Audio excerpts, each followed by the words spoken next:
नमस्कार, मी प्रसाद. मी लोणावळ्यातून आलो आहे आणि मी टिपिकल मराठी मिडल क्लास फॅमिलीला बिलॉंग करतो. तर आपल्या घरच्यांना हे समजावून की आपण काय करतो हे खूप डिफिकल्ट टास्क असते मला असं वाटतं. तर आता मी स्टँडअप करतो आहे गेले 3-4 महिने झाले पुण्यात आणि मुंबईमध्ये पण. तर माझी आई माझ्यावर खूप चिडलेली एक 4-5 दिवसाआधी. मला बोललेली की काय चाललं आहे तुझं, तुला ग्रॅज्युएशन नंतर तू 2 वर्ष बेरोजगार होतास. मी बोललो आई मी MPSC करत होतो. आई बोलली तेच ते. त्याच्यानंतर 1 वर्ष तू मटका खेळत होतास. मी आईला बोललो आई शेअर मार्केट असेल. आई बोलली तेच ते. त्याच्यानंतर आता इलेक्शन्स आले तर तुला राहुल गांधी व्हायचं आहे. मी बोललो आई कॉमेडियन. आई बोलती तेच ते.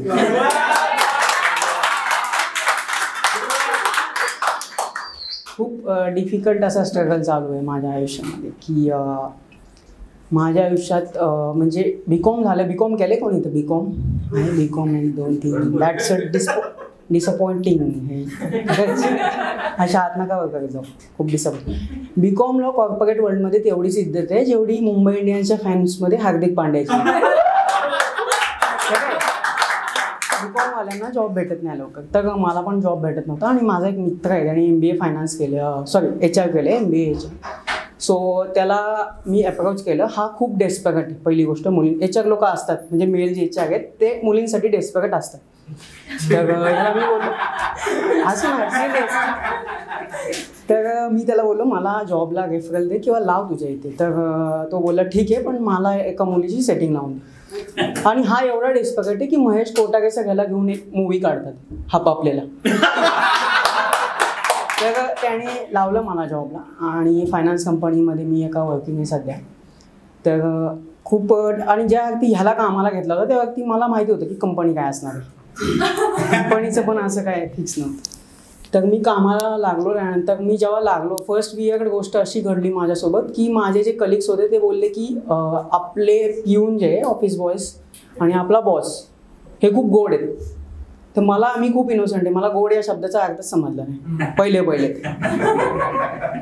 आणि नंतर असं झालं की ऑफिस बॉय माझ्याकडे आले. मला बोलत तू स्टँडअप करतोस. मी बोललो हो करतो मी. मला बोलले किती पैसे भेटतात त्याचे. मी बोललो प्रत्येक गोष्ट मी पैशासाठी नाही करत, काही गोष्ट मजा म्हणून करतो. तर मी नंतर विचारलं त्याला की ठीक आहे तू पर्सनल कामं पण करतोस सगळ्यांची. तो मला म्हणतो मी प्रत्येक गोष्ट पैशासाठी नाही करत, काही गोष्टी मजेसाठी करतो. खूप डेंजर अशा गोष्टी सगळं ऑफिसमध्ये पण. आणि हा खूप डेंजर. एक दिवशी माझ्याकडे आला 2-3 महिन्यांनी. मला बोलला मला 2,000 रुपये हवे. मी बोललो माझ्याकडे नाही, सगळ्यांना विचारायचं. सगळ्याला त्यांनी जाऊन विचारलं सर 2,000 द्या, उद्या देतो. सर बोलले 5,000 घे पण आज दे. मग त्यांनी हाफ डे घेतला.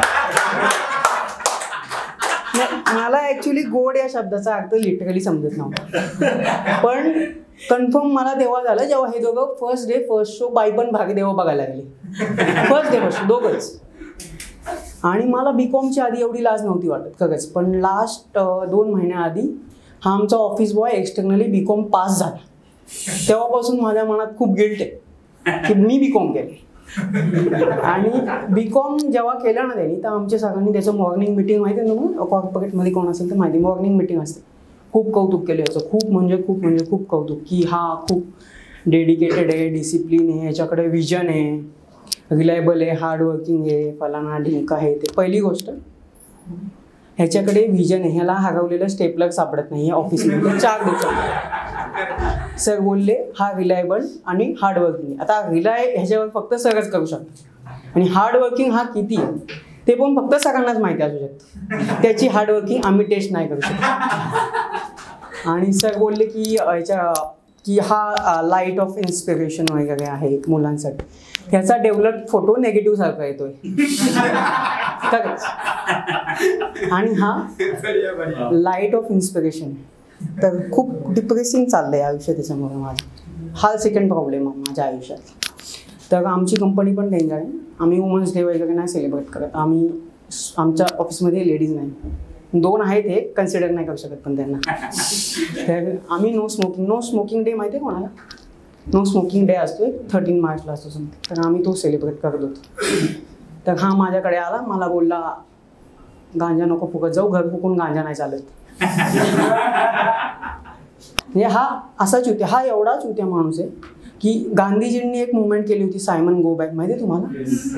म्हणजे हा जर गांधीजींच्या लाईफमध्ये असता तर गांधीजींनी पहिले ह्याला हाकललं असतं, मग इंग्रजांचं बघू बोलले असते. भरपूर चुत्या माणूस. आणि आमची इन जनरल आम्ही असे बसलेलो, आमची चर्चा चालली की अंबानीचं लग्न झालं, अंबानीने खूप खर्च केला, तो बिल गेट्स तिकडे पैसे वाचवतोय, डॉली चायवाल्याच्या टपकीवर जाऊन बिचारा चहा पितोय घरी, माहिती असेल तुम्ही बघितलं असं डॉली चायवाल्याला. आणि अंबानीने एवढे पैसे खर्च केले की त्यांना यावेळेस 3 अंपायर विकत नाही घेता आले. मुंबई इंडियन्स मॅच आहे यार, पॉईंट टेबलून खाली, तितक्यात हा आला तिथे आणि हा काय म्हटला असं, झुकती है दुनिया झुकाने वाला चाहिए. बघा ह्या डायलॉग नंतर आमचे सर लाजले.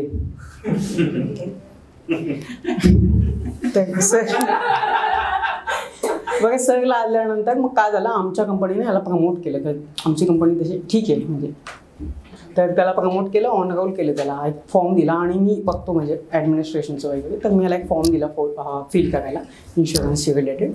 त्याच्यात एक कॉलम होता सेक्स, यांनी त्याच्या पुढे लिहिलं पाहिजे. आणि हा BCom झाला आहे.